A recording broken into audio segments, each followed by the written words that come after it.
Welcome to Who Lives Around the Corner, a new visual podcast with interviews of neighbors with a variety of unique interests and talents. And now the host of Who Lives Around the Corner, Mr. Dan Regan. Hi, this is Dan Regan, and we're going to do a podcast on the subject of writing, music, and directing. And we have the most great woman of my age. I'm 90 years old. She's as old as me, and she's still going strong. She's self-motivated, and she's created more theater and shows around the corner from us.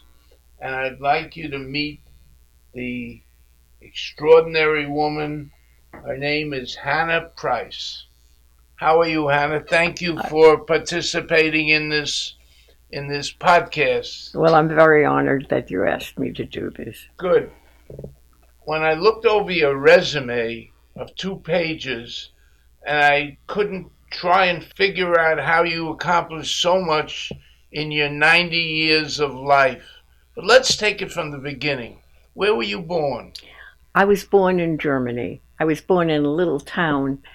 And when... What year was that? That was 1934. I'm actually 91. And what happened is my father grew up in that town, and he knew everyone, and they were very good friends. And then when the Nazis came, everything changed. And when I was 2 years old, they were throwing rocks through my father's windows. Wow. And so he decided he had to leave. And they moved to Frankfurt. And I lived in Frankfurt till I was 7 years old. And when did you come to the United States? In February of 1941. And we came, we didn't escape. We came with correct documents. My father had been in concentration camp in Buchenwald in 1938. Then they let the Jewish people go out of the country at that time, if they had a place to go to. And somehow he got to England, and then he had a brother in the United States. He sent for us. You've accomplished so much in writing, in theater, and directing, and writing lyrics. Where did it all begin? Did your father have any instinct in the theater? Yes, it's really interesting. I think it's in the genes.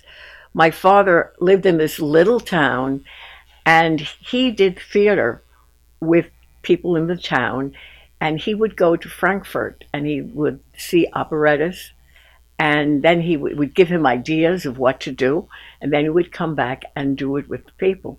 And he also wrote German poetry, and it was funny poetry, humorous. And I think I got the genes. Well, let's see where it took you. So you came to the United States, and where did you get educated? Oh, I went to the public schools. I lived, in the beginning, we lived in Manhattan in a 1-room apartment. That's how we started. And then we moved to the Bronx, the East Bronx, and I went to Morris High School. And then I went to City College. What did you study in City College? I became a teacher. A teacher? Yeah. Did you teach? Oh, yeah. I taught for 5 years. And then later in life, I went back to teaching after my children were grown, and I taught in a yeshiva for another 10 years there. And how did you get interested in music and writing plays and directing? Where did that start?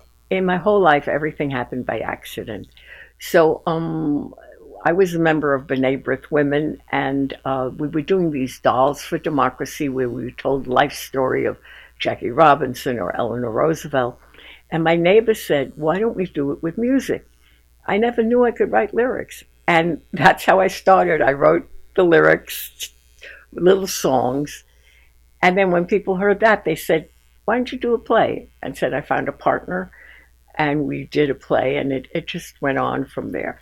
But then you got involved in these synagogues and working for them and writing. Tell us a little bit about that. Okay. So what happened is we did the story of Golda Meir, and only one girl could play the part of Golda as a child, and the other girls wanted to do it. So I decided I would write a children's play. No, I decided to look for a children's play, but I couldn't find one.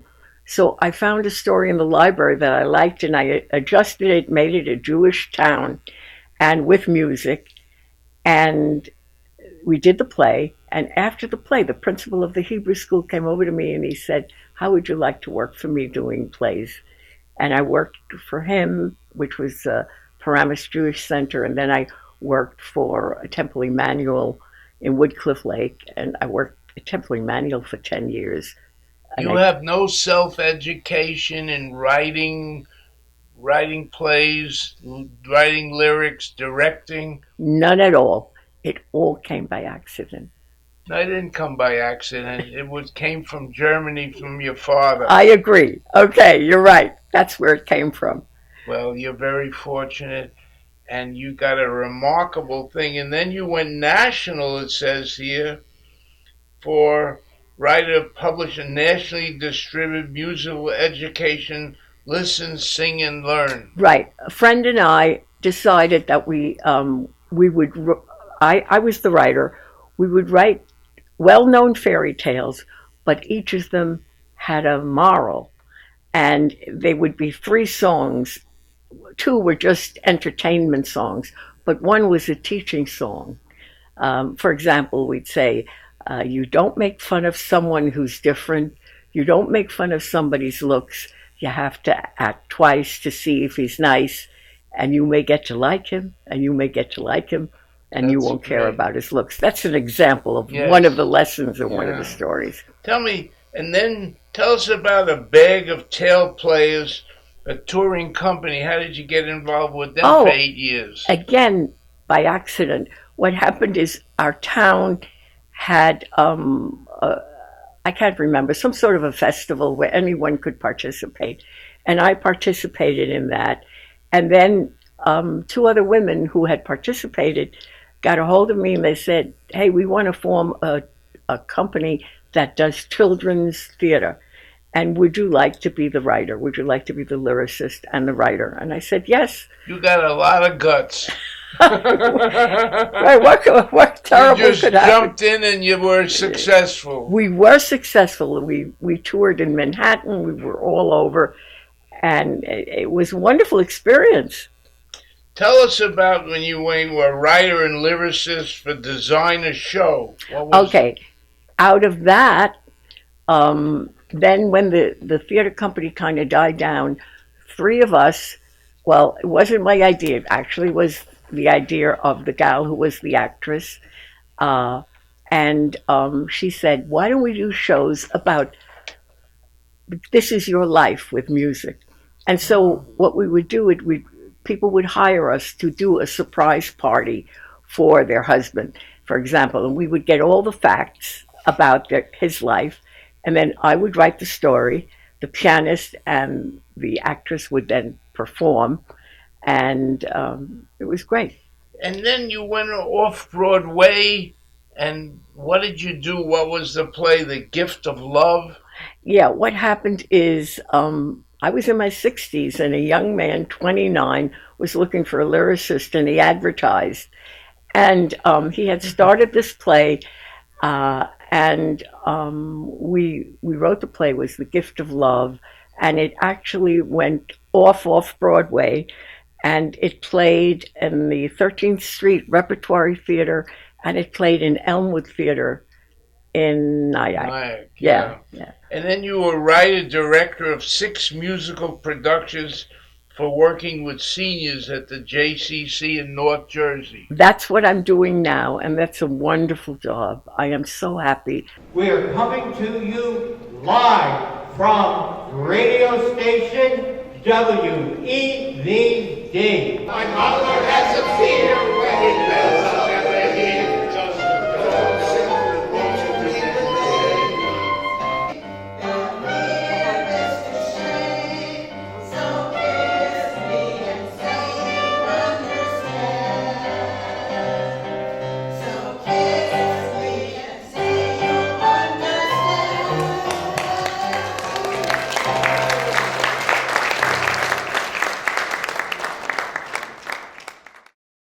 I I love working there. It's great that you found something you truly love. But let me ask you a question. Don't you sleep?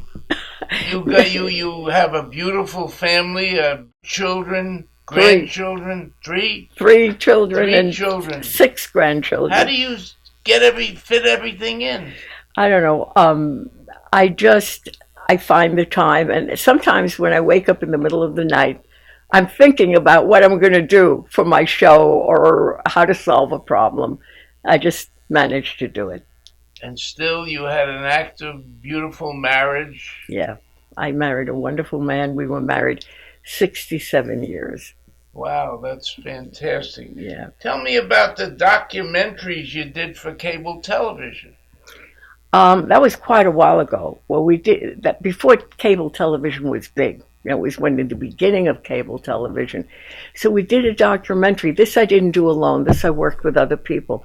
And it was how the different holidays, how Jewish people celebrate their different holidays. And we actually had people coming, were part of this. They walked into the synagogue and we showed some of the songs and the prayers that we did. And the other was a puppet show. It was called... Puppet show. You've done everything. I didn't do the puppets. I did the writing. Oh, okay. the writing. It was called Brotherhood Forest. And it was a lesson for children to be tolerant of each other and try to have... It's just wonderful.